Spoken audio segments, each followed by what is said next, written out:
What's up, everybody? Welcome to the Platinum Mindset Podcast Live. I'm here with Sky Stack, the Brandon.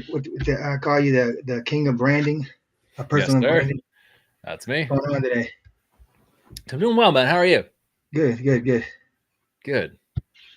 So tell everybody who you are, what you do, what your business is, and Yeah, for sure.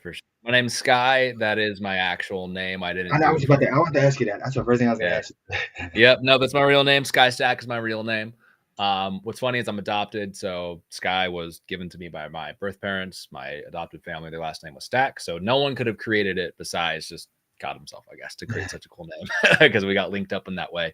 But yeah, Sky Stack's my name. I do branding, so I started off at a really young age, learning how to use tools like Photoshop and just continue to stack up skills throughout my life to figure out how do we actually communicate who we are. Because more than ever, marketing is not about say the magic words and then people will buy. It's more of how do I take who I am and I have people be able to touch it. They can touch it, they can feel it, they can watch my content, they could read my words, they could see my website, they could see my video, and they understand a little bit of who I am. Mhm. Because if they could meet me in person, they'd become a client, right? Because we have so much in common. And so, how can we actually use our marketing to build rapport with people? And that's really what I specialize in. So I work a lot with personal brands and corporate brands, figuring out, hey, who are you as a provider? Who are the people that you want to rally around you and kind of build your own niche around you? And we'll talk a little bit about that, I'm sure. And then, how do we actually communicate that?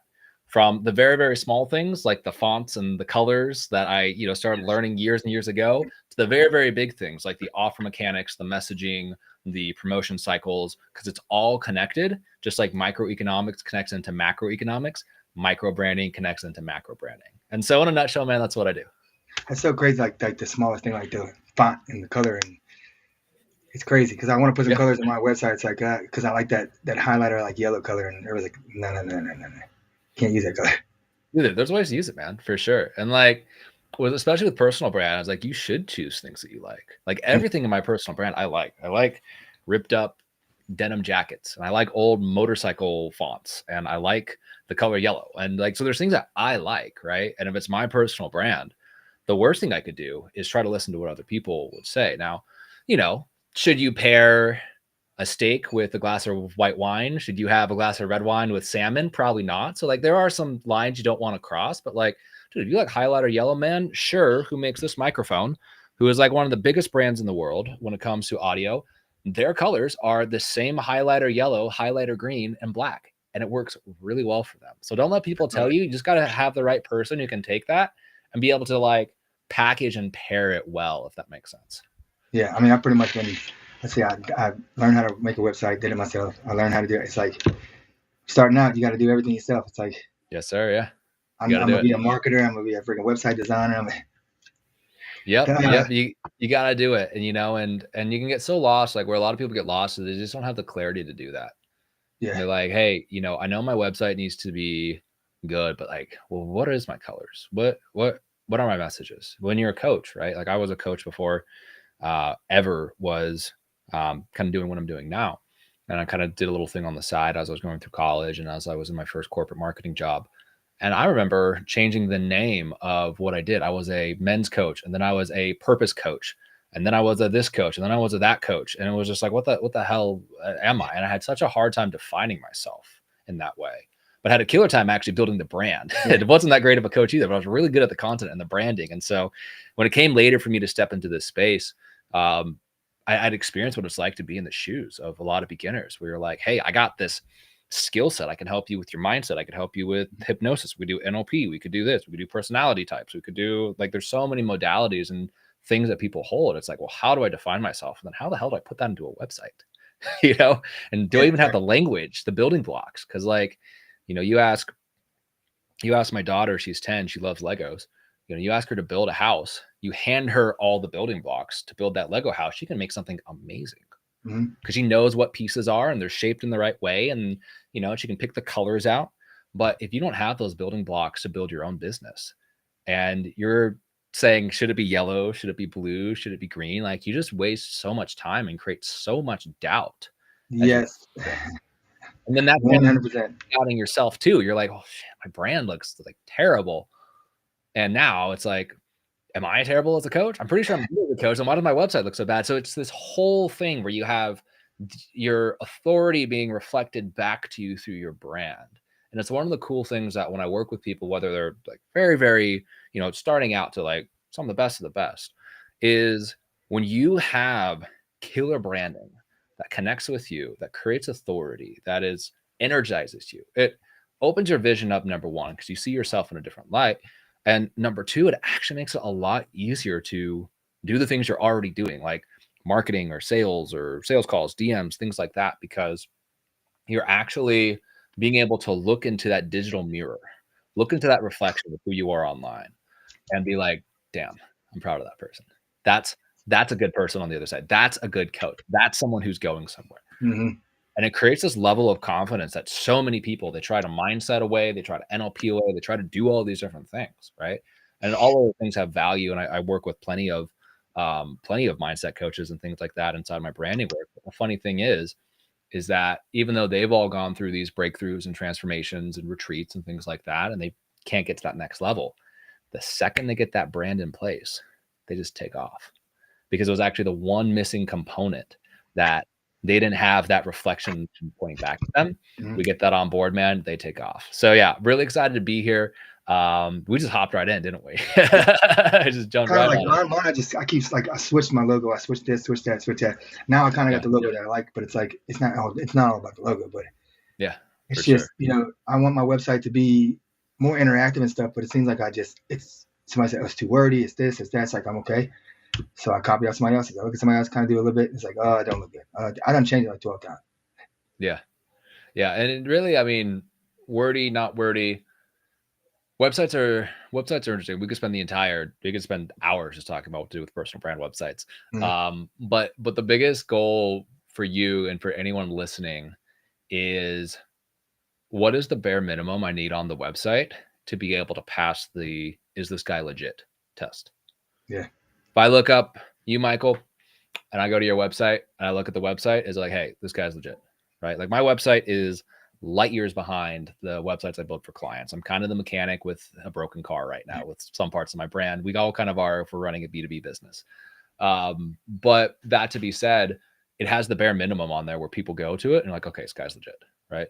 And then the other thing that's just kind of a bonus for you guys that you want to be able to have on your website are like the three things.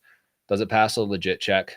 Can you have people jump into your email list or jump into your funnel very easily? That's the second thing. And the third thing is can you get SEO value on it, right? Meaning when people are searching for you, or maybe they're searching for this podcast or a topic that we cover on this podcast, can that episode be hosted on the website in some way? It directs people into it. And then because you pass the legit check and it's easy for them to join your list, you can start converting some organic traffic, right? Which we may see decrease a little bit the value of that as people turn more to ChatGPT than Google or things like that. But it's still, a very, very valuable kind of real estate to have that SEO value. So you can think about those three things. And really, if you're just starting off, just think about that first thing. Just think about that first thing of, hey, how can I pass a legit check? How can I look like I'm an authority? If someone's kind of questioning in my mind, should I hand this guy or gal some money? Because I don't know if they're, if they know their shit or not. Make it look like you do. And that way they'll Google you. They'll say, okay, I don't need to worry about that. And then they can then show up on the next call or the sales call or whatever it is. And that little question is not in their mind as much as it was before. See, like I have Wix on my website, and it's like they come out with all this new stuff, new tools. And then they say, oh, you need to rebuild your website to use the new tools. I'm like, who does that? Why don't you integrate everything into one site? Yeah. Yeah, man. I don't know. So I don't know how to get the podcast even on there. Like I want to put it where it goes on YouTube, but I want to be able to get where it goes onto my website. I have no idea. Yeah. We build custom systems off of WordPress for clients to do that. So yeah, we use a variety of tools there, and that's where I started. And so I couldn't even tell you how to do it on a Wix, man.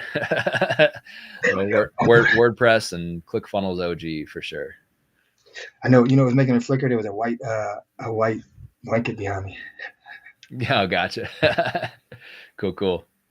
Okay, so let's get into the Ford Ledley Sense of personal branding. Yeah. So There's 4 things that I notice over a long period of time that people are Everybody really write this getting down. wrong Everybody inside got their a pen. I brand. don't want to interrupt you, but everybody get some notes. So Yeah, take some notes because this is going to be good. So to kind of backtrack, a lot of what we're seeing right now in the personal brand space is, number one, if you're a coach, a consultant, agency owner, business services, you sell something that is expensive, that is based off of your expertise or your time. We're at a place where the market has matured past the point of marketing working. And there's a wonderful book. It's called Breakthrough Advertising. You should totally get it. It's worth $120. It's the most expensive book I own.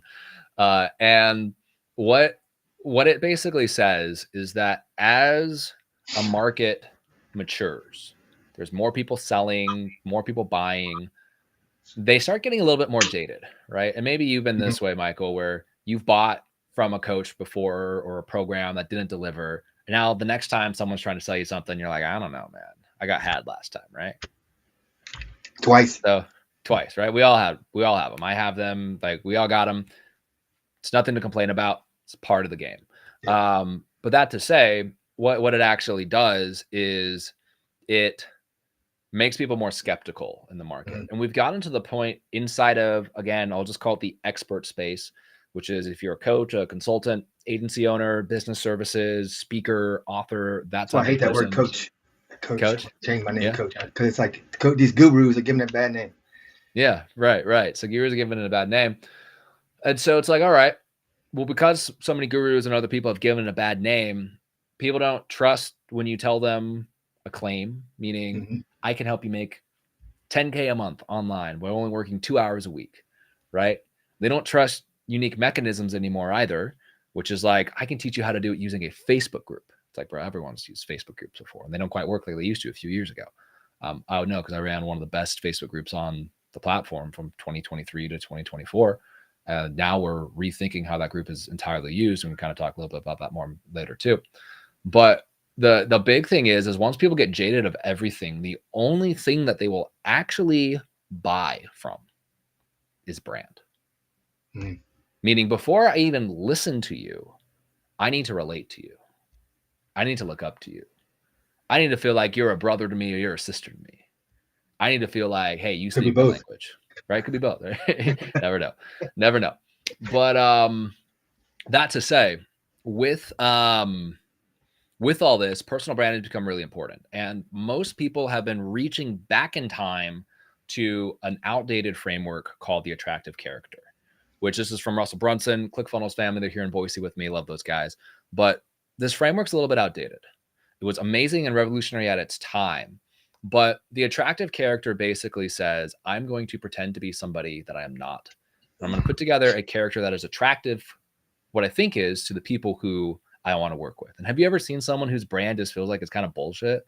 And they're just like trying to be something that they're not to get likes and attention? Right. Yeah. Me too. You know, me too. Standing in front of a Lamborghini, that's 100%. There you go. Yeah. Right. It's like, that's not your car, you know? Or yeah, they just have a picture of a Lamborghini at a car show. Yeah. And it's like, I don't think that's yours. But so I started realizing that there's really 4 ways. Lamborghini is one of them, actually. 4 ways that people get themselves in trouble when they try to build their personal brand off of some of these more outdated frameworks. And so let's dive into what those 4 are. And as we go, I'm going to kind of give you the solution, which is this framework I've created called Rare Persona, where instead of actually creating a character, right?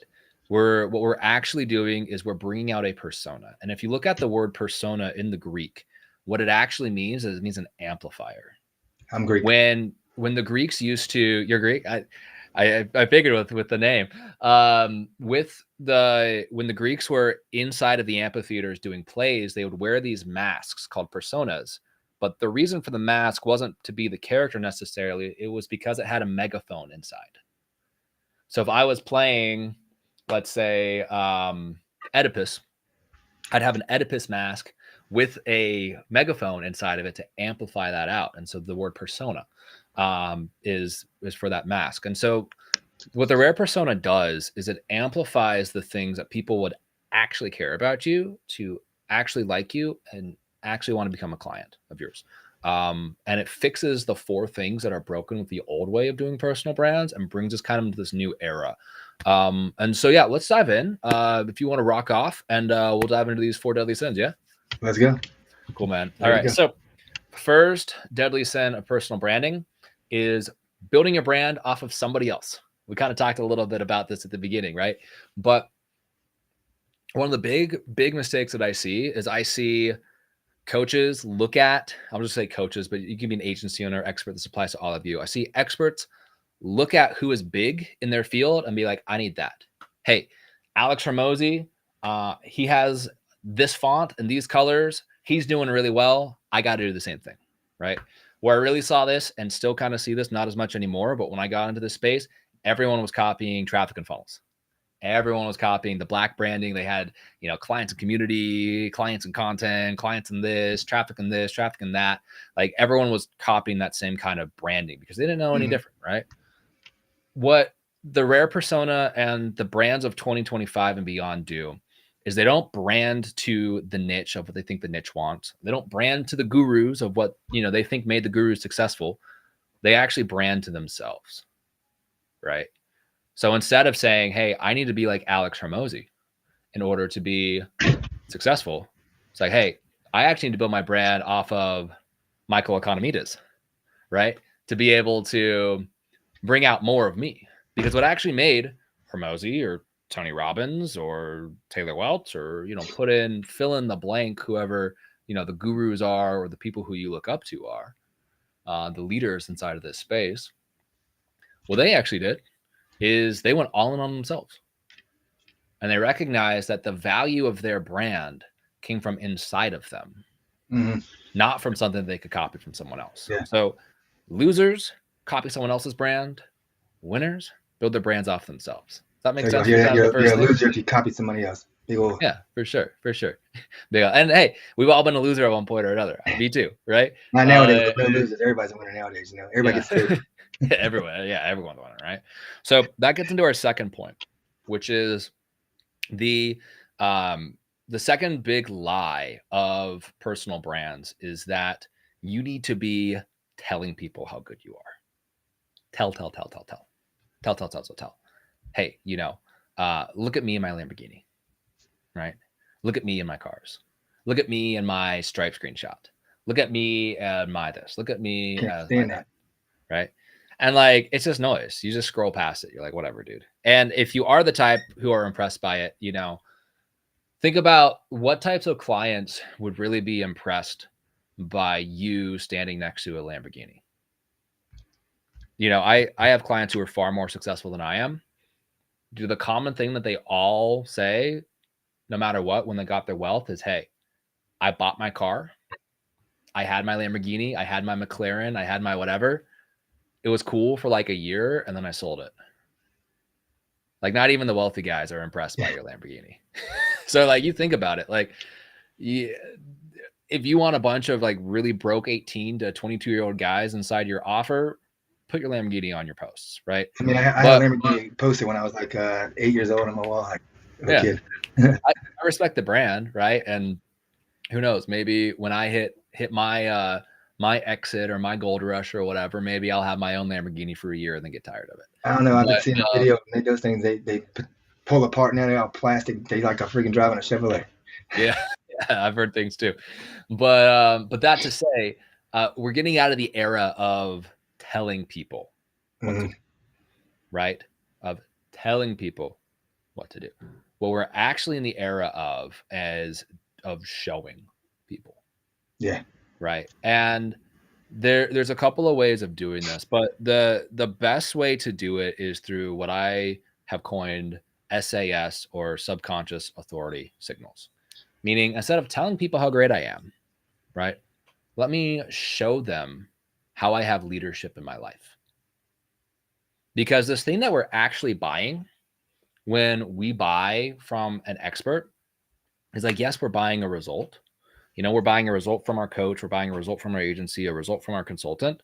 But that result, we're basically betting on their ability to lead us to that result, especially if you're a coach. A little less than if you're an agency. But it's like, hey, do you got the goods enough to be able to take me into this future that you say you can help me with, Mm-hmm. right? And you have to be able to demonstrate that you got your shit together, you lead in different areas of your life, you're able to make things happen. And that looks far less than a Lamborghini and far more like employing these authority signals and paying very, very fine attention to the small parts of your brand so that you look and feel legit, even if people don't really know why. Mm-hmm. I don't know. Like how many times people will hop on a call. It's like, I don't really trust people, right? But for some reason I trust you. It's like, well, it's because I show you how I live my life. And I've built up around me all of these signals that showcase my authority and showcase why I'm a clear choice, even though, I don't post pictures of my Mazda, which is what I drive. I don't post pictures of my, I don't need to, right? Hey, look at my Mazda. Like, no, it's a car. It's nothing, nothing to get me clients from. That's what I say too, is like selling. Like somebody, like the coaches, they'll sell you. Yeah. I'm like, I don't want to sell you. I want to build your trust. Then you'll buy from me no matter what. Yeah, you sell. absolutely. That means you're not sure of your product and you're just trying to make money. That's all it is. Yeah, 100%. Yeah, and it's so much easier. Like, I was just complete crap at sales when I first started, but I was closing out 40 to 60% right off the bat because I had such a good brand that people were already bought in pretty much by the time we got on the call. So that's the second thing of show, not tell. Don't tell people how great you are. Don't try to tell and sell your way, right? Show people how you're an authority, how you live your life, how you lead, and then the rest kind of follows from there. So third kind of deadly sin, right, of personal branding is the idea that I need to go wide. I need 1,000 or 100,000 followers. I need 1 million followers. I need to have a 50,000 person email list. I need to have all of this.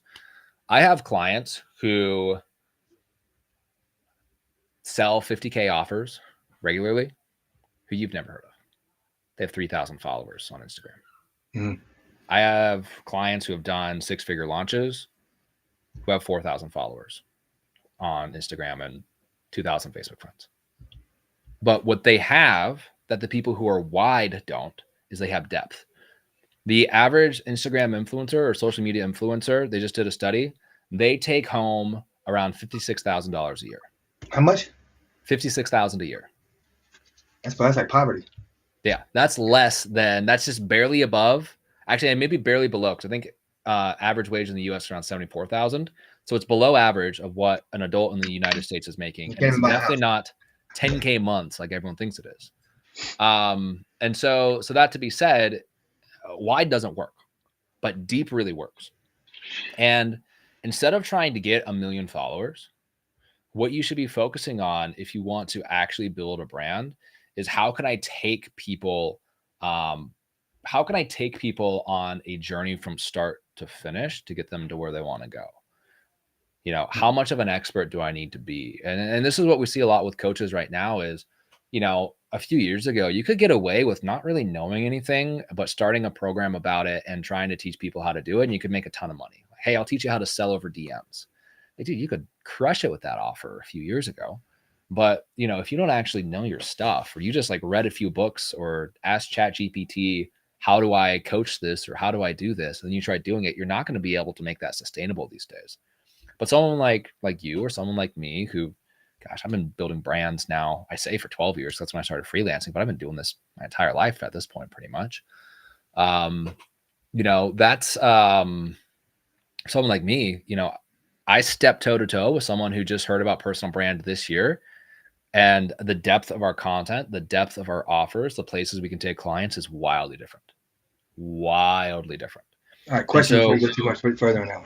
Yeah. So when you do what the hell was I about to say? When you do the dang, what the heck was I about to say? I just slipped my mind. What were you saying just now a minute ago? Deep, not wide. Oh no, you're saying give them build. Yeah. So how do you do that without giving so much content and so much information that they're like, why do I need to hire this guy? He's giving it to me for free. Great question. Great question. So the line has moved from where it was a few years ago. People are wanting more value up front. But generally, generally, number one, do you want to work with the person who would rather be cheap and say, No, this guy gave me too much value for free, I'm just not going to work with him because I have everything I need? no, I don't want that person. No, you don't want that person. But would a good and honest and person of integrity and character, if they got a lot of value from somebody, would they want to work with that person more? Hey, you've helped me so much. I wonder what it'd be like if I joined your program. I wonder what it'd be like if I joined your mastermind. I wonder if it would look like if we did a one-on-one, right? For me, you know, I stand by this. My buddy Jason Fox shared this stat. He heard it from somewhere else. But people will, for every hour of content people watch, that is approximately $1,000 they're willing to spend on your stuff. And it doesn't have to be watch. It could be, I had clients, I had to help one client go from like 60 to 100-ish K a month. And the main thing that they focused on was getting the content hours in, because the founder had a book that took about 6 hours to consume. They had a Facebook group where they did, 2-hour or 1 hour lives every single week. And they had an 8K offer. And my client, who we were working on his personal brand, but he also was a closer inside of this particular offer at the same time.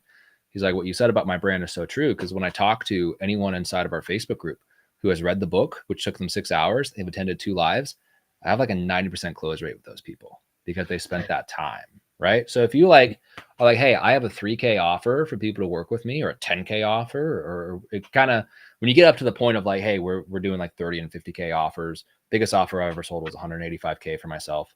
But if you, yeah, it was over 12 months and everything too, but 15K a month. But if you, when you're playing at those higher levels, it's a little bit different. But for their 80% of what people are selling, which is somewhere between the 2K to the 10 to 15K range, what that all is that's all just getting people to consume enough of your content, spend enough time with you, that when you get on the phone, it makes sense for them to buy. So if you have a 3K offer, think to yourself, how can I get people to spend 3 hours with me before they get on the phone? Mm-hmm. How can I get them to consume my content faster? How can I push out more things to them? How can I do things like live streams? Lives are great because, someone will sit down and they'll watch an entire live for an hour.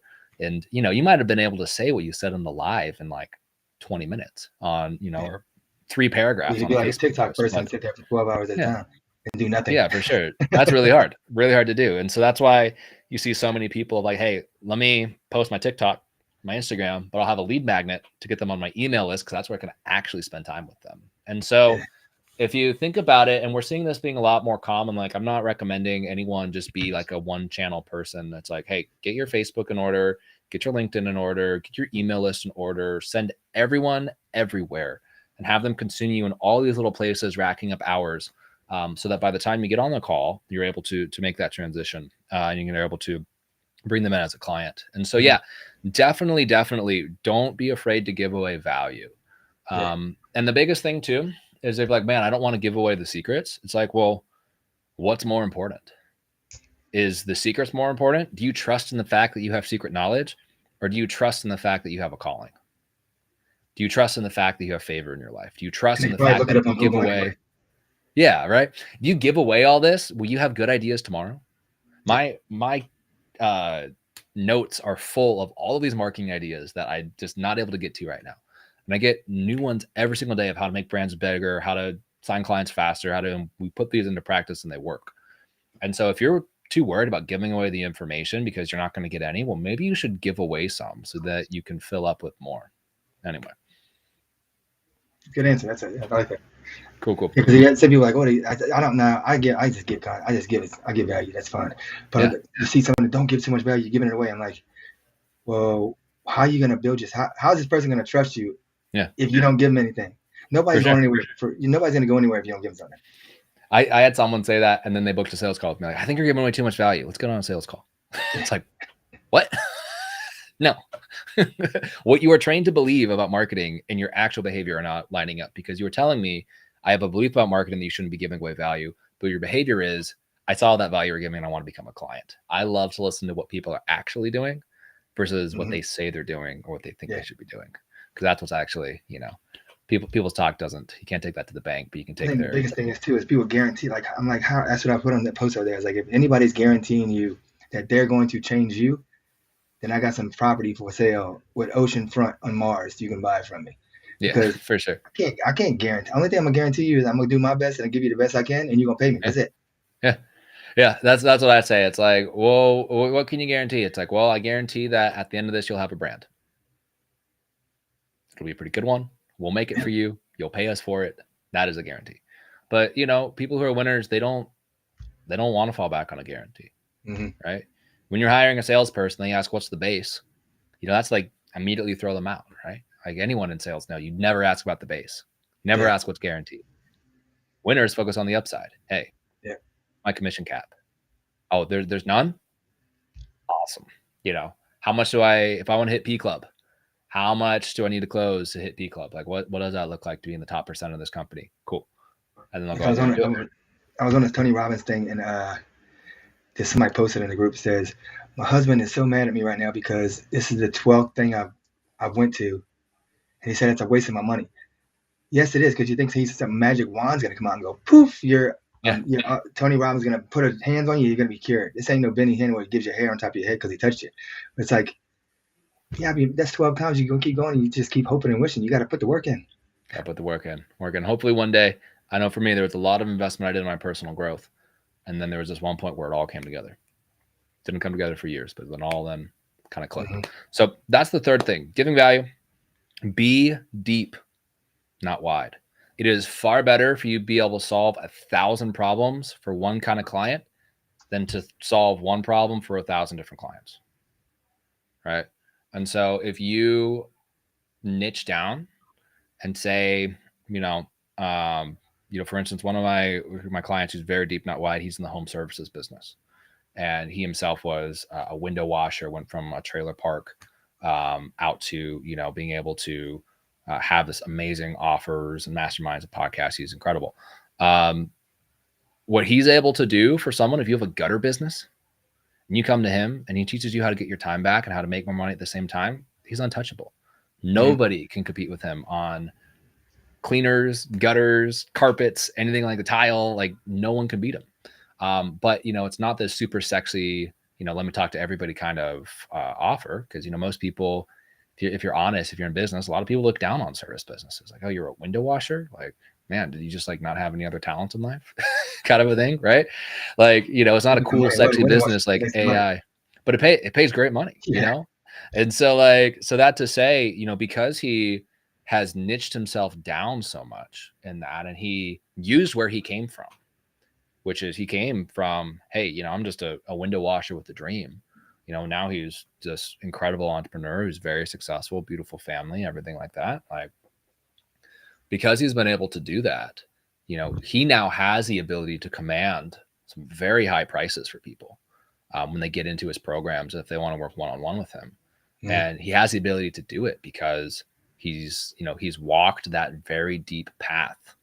And so if you focus on being deep more than wide, you're going to win. And, one of my buddies, Alex Moscow, shout out to him. He's actually having an event today.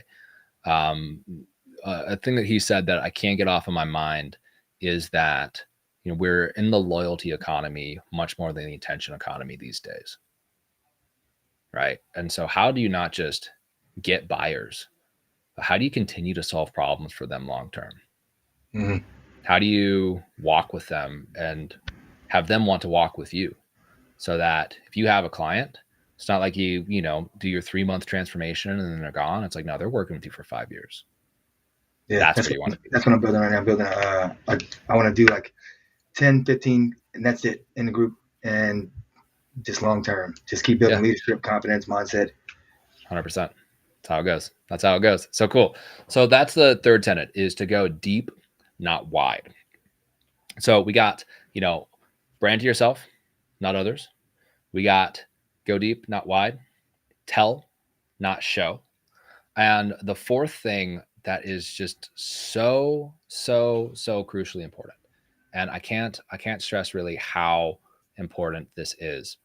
The fourth thing that you need to avoid doing inside of your brand is, do you want to hear what's kind of crazy about this? Actually, real quick, Michael, before I Yeah. get into this. So what's crazy is you see this advice being thrown around all the time online. People are all about being able to do what I'm about to say.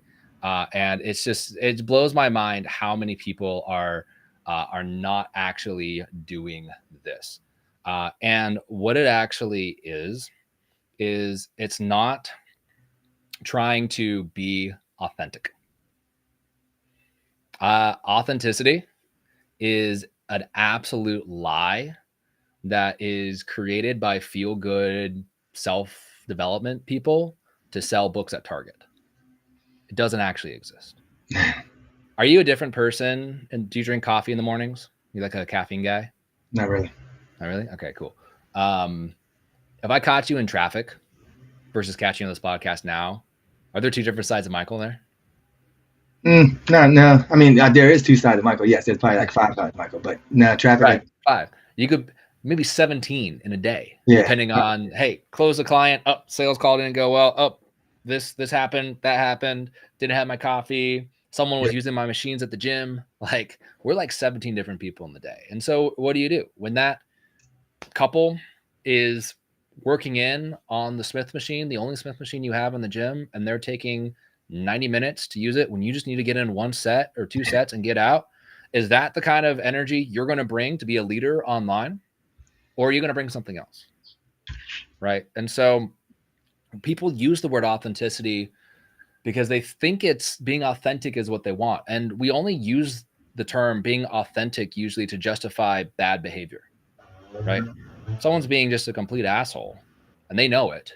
They'll try to make themselves and try to make you feel better about them by saying, I'm just being real, just being authentic. I keep it 100. I keep it raw. I don't like the BS, right? And it's like, no, like, I say that. You're out of line.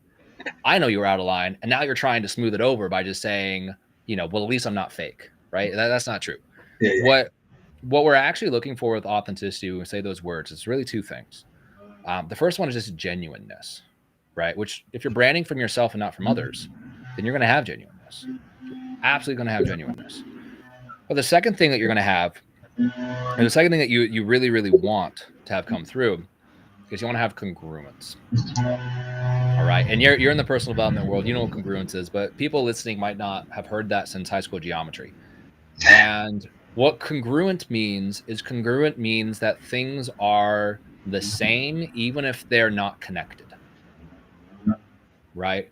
So how I show up in my brand today is the same of how I showed up in my brand yesterday and the day before. How I have my fonts and colors is connected with who I am as a leader. My brand is a reflection of me, and it all is connected and doing the same things. I don't step outside of my brand.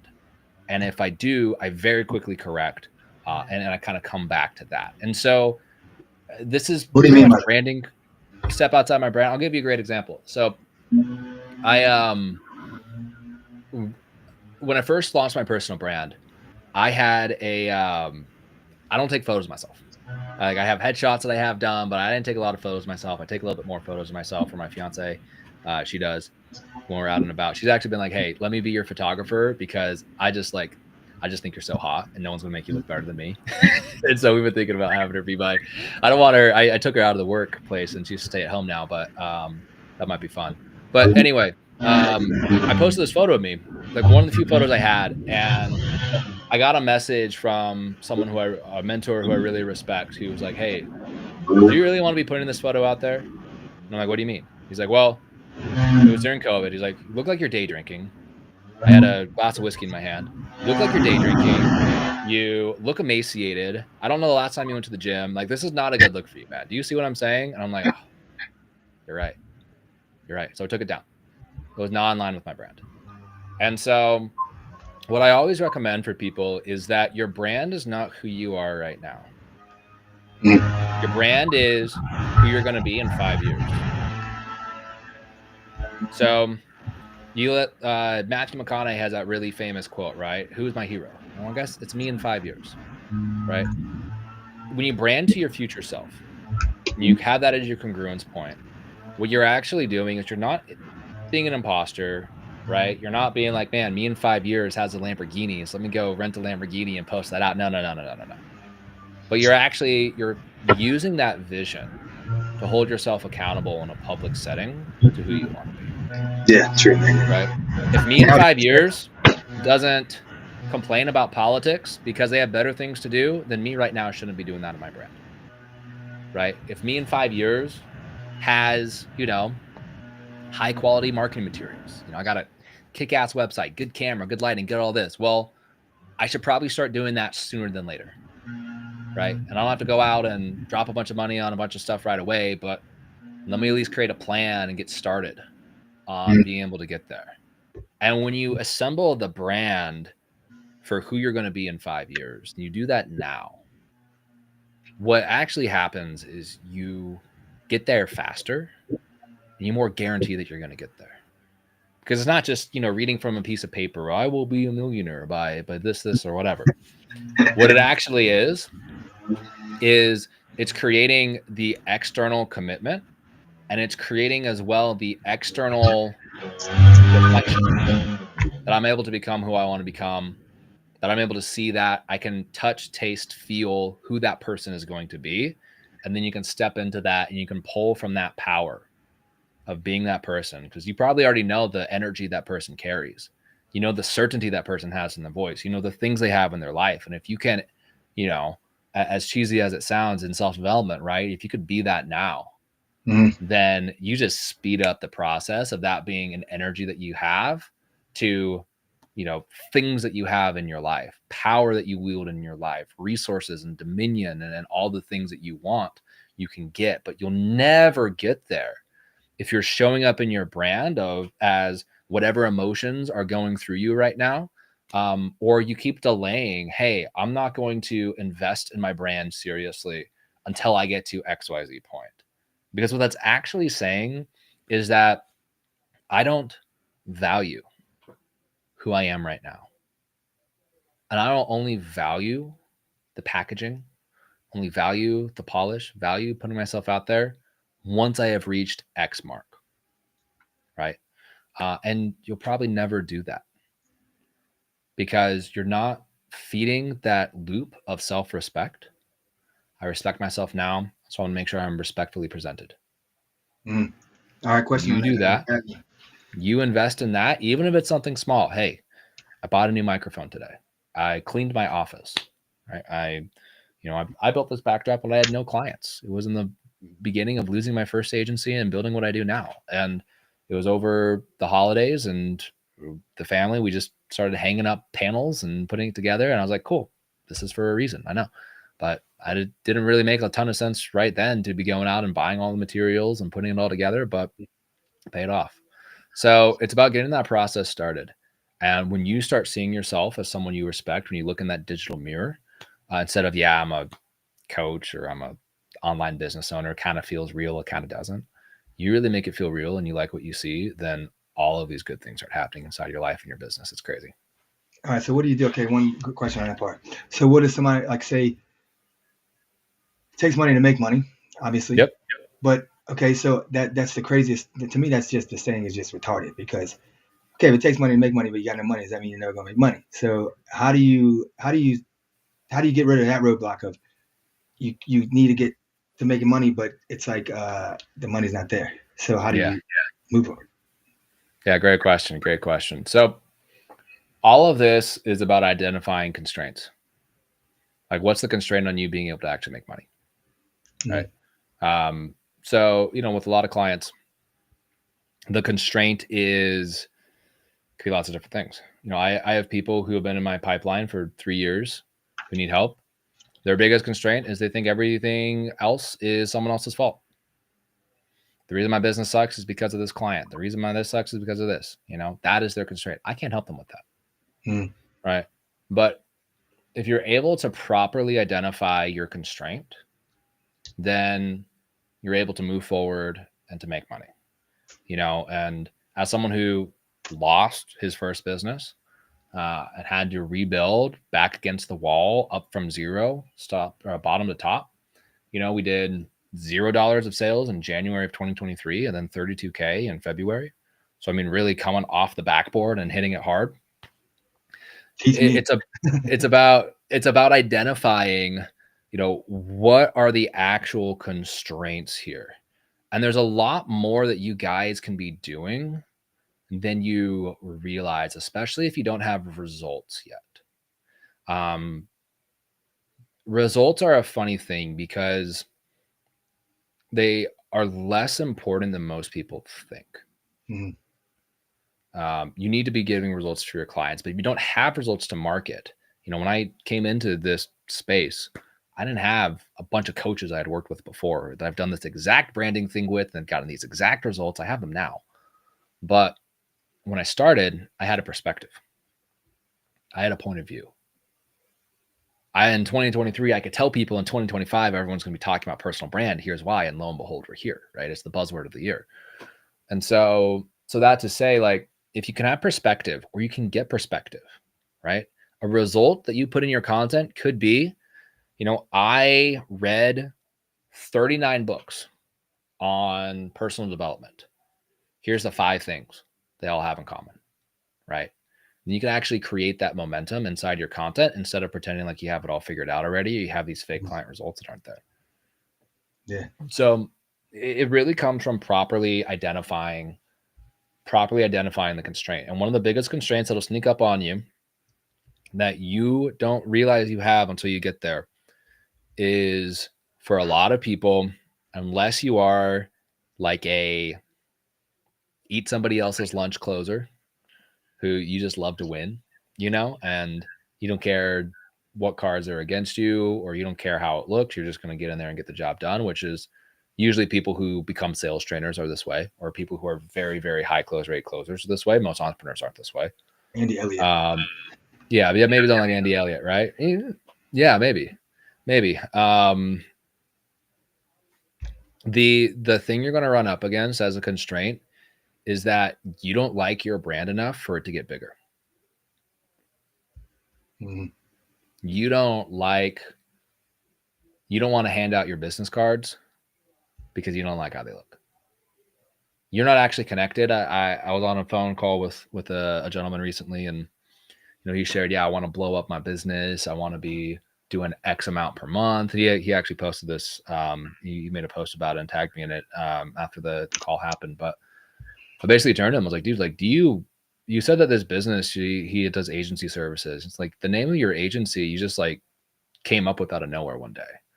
You have no connection to it. Like, do you actually see this being a brand that makes X amount per month?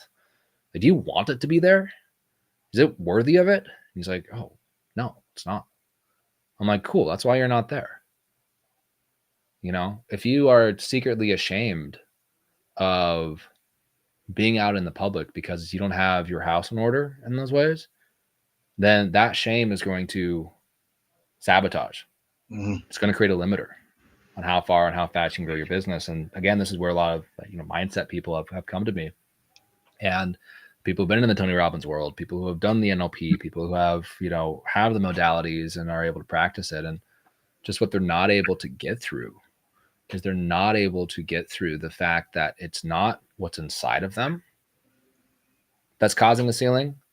Mm-hmm. It's actually the fact of what's outside, because your brand is the external facing part of your calling. Your identity, that's the internal, that's for you. And the work the hell out of the identity.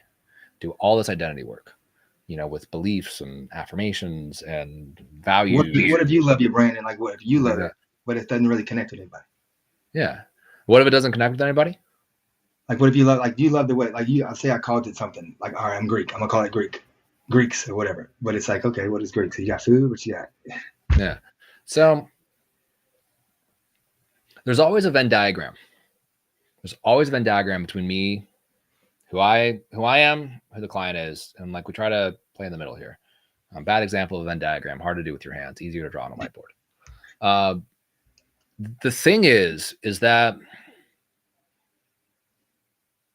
when you play inside of that world, you have to understand, what is it that the people who are called to me and I'm called to, what do those people actually want that I can offer them? Mm-hmm. Right? Where do they want to go? What's sexy and appealing to them that I can deliver? And then that actually becomes the message in a way.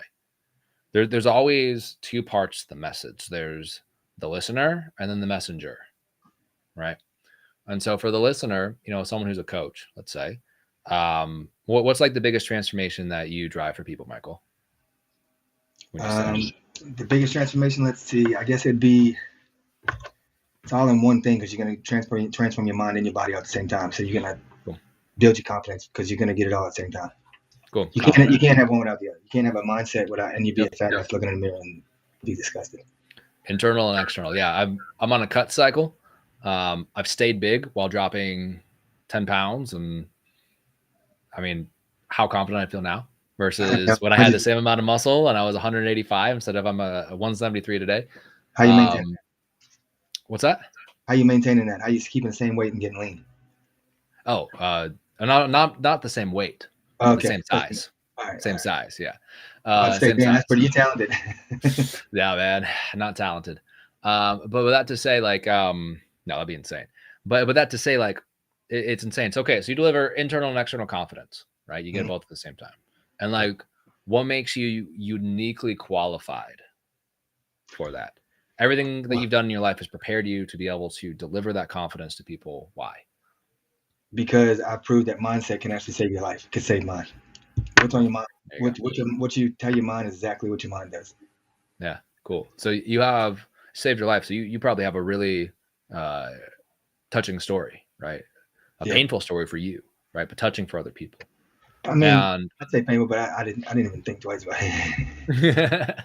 So that to say, like, you have this story, you have this seasoning, right? Which people don't want to walk through failures, but what it's doing is it's seasoning you. It's giving you the experience. It's making sure you're well weathered, because no one wants to hire a leader who's never gone through a storm. I wish everybody would think that. Right? It's like, man, this person has never lost in their life. Like, do you really want to follow them into battle? Like, you want to have someone who's had their ass handed to them a few times. I just said so that way they know how to come back. And if you get yours handed to them, they know how to help you come back too, right? Yeah, you're not going to hire a fat ass person to come train you to be lean, and you're not going to go hire a broke dude to tell you how to invest. Yeah, 100%. So that to say, like, in messaging you, what I would think about is, what does this person actually want who I want to work with? What do they want? Because no one ever actually buys the thing that we're selling. Like, one of the kind of larger paid traffic people talked to me at one point, pulled me aside and was like, Sky, how are you selling branding? This was a few years ago before it was a thing. It's like, how are you selling branding? Because, like, dude, I know, like, you're moving clients and I see your posts and I see your audience and your engagement. Like, how the hell are you doing this? Like, it's the hardest thing in the world to sell. And I was like, well, because I actually never sell brands. I've never been like, hey, you need a logo. But it's like, do you really feel confident when you see yourself online? Boom, confidence. Are you able to close clients because they already feel like they know you by the time they get on the phone? And so you're just kind of working out the money and any kind of little fear that they have and just moving them over the line, boom, higher close rate. So you're never actually selling confidence. You're never actually selling a better body. You're never actually selling mindset. And that's where most people get it wrong. They're like, I'm a mindset coach. I sell mindset. It's like, no, you sell what mindset gets somebody in their life. And the more you can understand what that person wants, what does that mindset get you? Great example of this. One of the best examples of this is out there is relationship coach, marriage coach, Keith Yackey. Keith, I know you're on my Facebook. We've talked a couple of times. You're watching this. Hey, what's up? This is being streamed. But what Keith is great at is Keith knows what guys want from their wives. The things that, we might be a little ashamed to say publicly. He says it. Hey, you want her to want this? You want her to do this? You want her to look at you like this? You want her to treat her like this? Follow my 5 steps, she will. And he's able to have a huge amount of influence inside of not the pickup space, but the long-term marriage, long-term relationship space, because he's not saying, let me tell you the 5 things husbands need to do. But he's actually saying, hey, you want to win her back or you want to drive her crazy in the best way possible? Well, if you want those things, these are the 5 things you need to do. Makes a lot of And sense. so if you can do that, right, and really think about, go back through, even ask, hell, if you have your sales calls recorded or your client calls recorded, grab those transcripts, feed them through Chat GPT, put them in a giant like Google Doc and download it and feed it through and be like, hey, what are the common things that people are asking for? And when I work with people, we build these out with them, whether they've had past clients or not. But I'm able to really get in the head of what people want. And so we'll build out, all of these different promises, these dream outcomes that they want to get. And then it's just a matter of tying that outcome to the vehicle that we sell. And you have to do this ethically, of course. Am I going to say, hey, have a personal brand, you'll build a better body? Maybe. I definitely, my body now more reflects my brand than it did 3 years ago. Mm-hmm. So, it's helped me be more consistent because I want to show up as a leader who's in the gym 5-6 times a week, hitting my macros, hitting my, hitting now my water is the thing I need to take down. It's the one area in my health that I'm not. Me too. I stay out there. I'm like, I set it on my phone. On my watch to tell me to drink water, but it's like, I ignore it. I'm like, oh, you can tell me all I want to not listen to it. I know, right? It's like, let me just make another cup of coffee. Why you think? But yeah, there you go. Yeah, I don't think mine's filled up because I haven't been to the gym yet today. So that to say, figure out what futures you can link to what you sell. And well, nobody's ever said that to me. Nobody's ever said that. That's amazing. What future can you link up to what you sell? And you do that, then you get out of selling mindset. You get out of selling body. You get out of selling fitness. It's like, hey, like, man, when your daughter gets married and you have your daddy-daughter dance, do you want to be able to look at yourself in those photos and love what you see?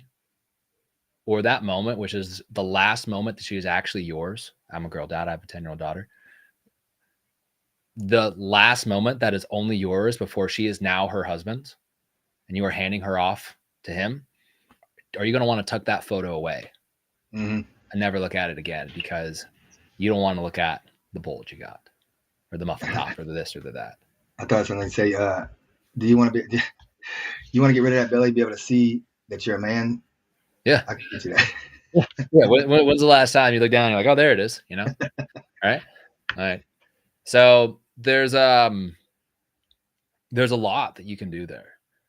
And the people who have the most power in the market are, of course, they're brands, they're put together, they're leaders, right? But one of the tactical things that they have inside of their content is they can really talk to that. Mm-hmm. Can you kind of go beyond the, dad should, I'll use dads and weight loss because I see it all the time, you should get rid of the dad bod because it's not respectable and you should be a leader, da, da, da, da, da, da, da. Or do you want to hit them with, hey, your kids think that you're Superman already? Don't you also want to look like Superman too? Do you want them just to know that from who you are on the inside, but then question who you are on the outside? Your kids think you're Superman. What about their friends? Do you want their friends? Maybe you don't come from a good place.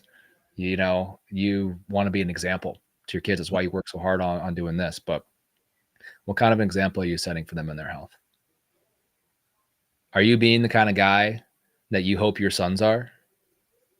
Or that, for me, again, we just have the one, just our little girl. For me, it's, hey, am I being the kind of husband that I want her to have one day? Because I'm setting that mold. I'm setting that example. And I've done a good job at that. And there's times I've done a bad job at that. Very bad job at that. And I can admit it. And so it's like, hey, in my health, is she seeing me? Right. And so there's lots of different messages that you guys can tap into. But I don't think I have any kids. I don't think I do. I don't think I do. Yeah. Oh man. But that to say, like, think about who that person is that you want to work with.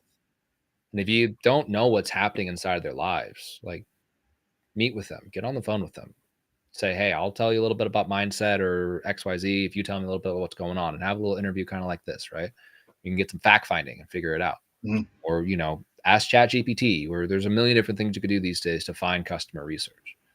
But if you can figure out what's that compelling future that they want to be at, where are they at right now that they hate, and then how can you describe that in so much detail that they feel like you have a camera inside of their lives or inside their head. You can see them in the living room, you can see them in the bedroom, you can see them in their business, you can see where they want to go, and you can, like good musicians will do this, they'll be able to write a song better than you can feel the feelings yourself. If you're able to do that, not focus on the hooks or the copywriting or the mechanics, but just to make people feel something and have that desire for the future, and then you insert your thing as the thing that can ethically take them from place to place, it's a slam dunk. That's perfect, dude. And it never not works for people. Never not works. Now, okay, let me ask you this. Okay, so I want to do like my interview type content because people follow, they just don't know why I do what I do. How do I post? How do I get that out there where it's going to be people are going to watch the whole thing, or people are going to actually get to the point where it says what I do? You know, Yeah. It's not like a 15, 5 second little, 5 second video. They're like, oh, man, squirrel. Oh. Yeah. So there's a lot that goes into it. So first thing first is audio quality. People are more likely to stop watching with bad audio than they are with bad video.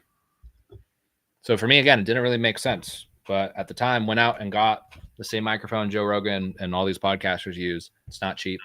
Have a full setup, lighting, camera, all of that, because production value matters, right? So production value matters. Like you look at someone like Chris Williamson right now, who just interviewed Naval Ravikant. A guy is probably spending close to, I mean, probably in the 6 figures per episode with the amount of cameras that he's renting out. I mean, like IMAX style cameras, the production, the lighting, the behind the scenes for those things is crazy. But, you know, he wants to create a really high quality product. So if you want people to watch, you got to obsess about the product. And you got to think about what would be an obstacle for this person, even if you don't believe it should be an obstacle, right? It's like, if I have a good camera or not, shouldn't matter because the message is good. It's like, well, no, you're competing now with a bunch of people who have good messages. So, and if someone else has also a good message, but they have a better camera and they're better to watch, then people will do that. So mine not glitching and all that crazy shit. Yeah, not glitching, you know, get maybe a microphone, maybe this. The second thing to understand is where they're watching it. So YouTube is probably the main place that people would watch it all the way through. Yeah. More people are watching YouTube on TVs than they are on phones anymore. True, the casting, yeah, because I mean it comes on the TV, the freaking app. Yeah. So like, you know, we don't watch Netflix that often as a family.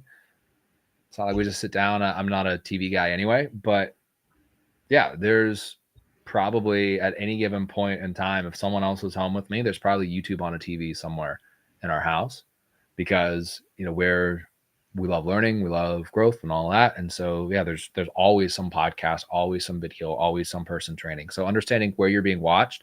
So how do we edit this for YouTube, you know, or how do we edit this for TV? Is the split style, you know, is that something that on TV that people will want to watch, or they want to watch more full frame? Chris Williamson going all in on the cinematic, you know, he's making something look like it's on Netflix, but it's a YouTube podcast. And so he's actually matching that format and that medium to that brand. Does that mean you need to go spend $100,000 an episode? Definitely not. You know, luckily for him, he's making probably a good amount through sponsorships, his own back-end sales, because some of his brands sponsor the show. And then, you know, from ad revenue as well, that it makes sense for him to invest like that and to pour in.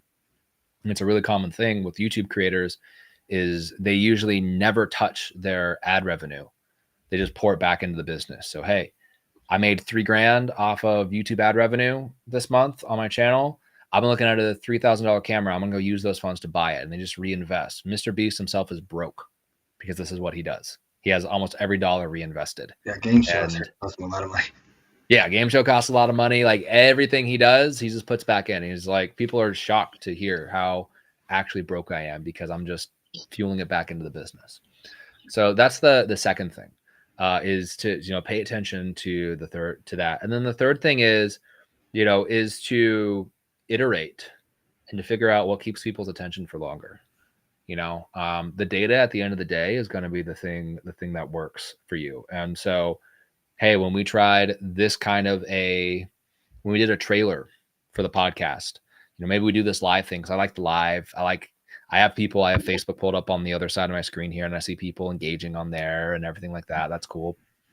So maybe we do the live where we record it and then we package it and we put it on YouTube as more of a finished product. Mm-hmm. And, if we do that, then maybe we put a trailer at the beginning. Let's see, when we put a trailer on a video versus just have it start, how many people are more likely to watch it and watch it for longer? And the mistake that people do with content is they have a goal for the content, but they don't have a learning goal for the content. Meaning, hey, I'm going to try to get 1% better at my thumbnails with this piece of content. Or I'm going to try to get 1% tighter with my copywriting. I'm going to try writing this and saying the same thing in less words. And so because they're not pushing themselves, they just kind of create the same content over and over and over again.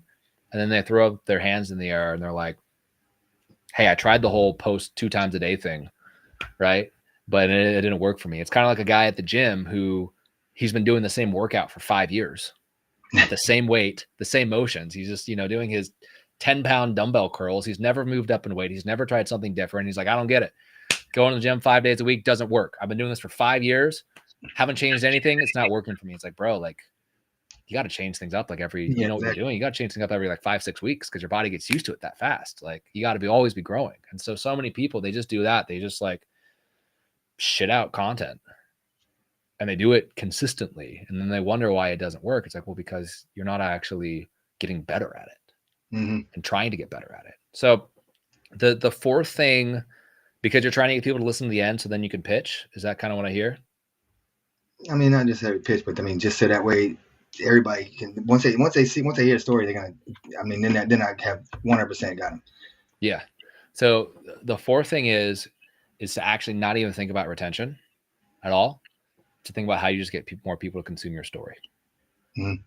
So kind of back to our little point earlier of the hours that people spend. There's also something to say about how well they know you. This is something that in the recent U.S. election, we're filming this in 2025, Trump versus Harris. One of the big things that swung people over to the Trump side was doing things like Joe Rogan, where you sit down for 3 hours, uncut, unedited, flowing conversation. You pretty much know who Donald Trump is by the end of that. Mm-hmm. When you have someone like Kamala Harris doing all of this media and things are edited and cut and she won't appear for very long, you don't really know her enough to really trust her. You might like what she has to say, but you're just like, something's kind of shifty here. Shows puppet. Yeah. Right. You could say that. And so that to say, there's a certain aspect of getting people to know your story, who you are as a person, going live, doing things like this. But what I would be thinking about for you, Michael, is how do I get people into my ecosystem faster to hear my story? My favorite delivery mechanism for these days is lead magnet to email. I did lead magnets on Facebook for a long time, did thousands of DMs, thousands of comments, had posts go completely viral and blow up. That worked great a few years ago. What really works these days is being able to create some value, give some value on the front end, say that there's more inside of a free guide or a free training or a replay or a coaching call or something that you can give away. Have that be behind a little landing page where you collect their email and you get them into your email sequence and they start learning about your story from there. So being able to share that and then just be able to share your story too. On Facebook and LinkedIn right now, personal content does really, really well, especially with the photo. Mm-hmm. So putting up, it's why I'm taking more photos of myself these days, because it gets me more reach and I pay attention to these things because that's what I do. But being able to give people that parasocial, they call it that parasocial relationship. I don't quite know him, but I feel like I know him because I just watched him go on Rogan for 3 hours, kind of a feeling. Give them those little insights of your life and your story and have them consuming there. So I would say that don't wait do all those things for better video quality, better retention, things like that. Figure out what kind of content works well for you, what people want to see, what makes them click off, and you can do this all by trying out new things and measuring your YouTube stats and things like that. But at the end of the day too, the other question to solve is, how do I get people into my ecosystem? My ecosystem isn't just one podcast anymore, right? It's not one podcast. It's not an email list. It's not a Facebook. It's just, how can I have just a base amount of content in all places that things are getting updated, but it's not like I'm going crazy on all of them. I pick one or two to go crazy and kind of have things running just a little bit on some of the others. But how can I create multiple entry points for people to get to know who I am and get to spend time with me? And if I can vary up what I do, then that just creates more opportunity for me to actually farm, if that makes sense. So like me doing this live, right, and having this on my profile is doing something differently than all these other posts of photos or threads or things I've been doing on Facebook, and is giving them that other entry point, that other sort of offer or something like that. And then could even drive them to a lead magnet from here, right? And say, hey, we got a special thing going on for people who are watching or listening to this. You can go to da-da-da-da-da-da. And that could actually put them into my ecosystem further, and then start telling them my story, figure out what their story is, and then ultimately, start working together. If that makes sense. Yeah, perfect. Good. Cool. Did yeah, we already did that, the fourth one. Let's see what else we got. Oh yeah, I got a question for you. Okay. Ask everybody this: if you could have one superpower, what would it be? One superpower. And why?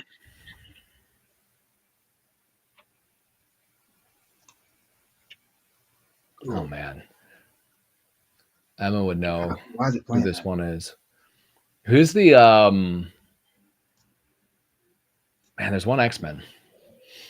I gotta look it up here. Let me Google it real quick. Most people, 90% of people say. What? What do you think it is? Invisible.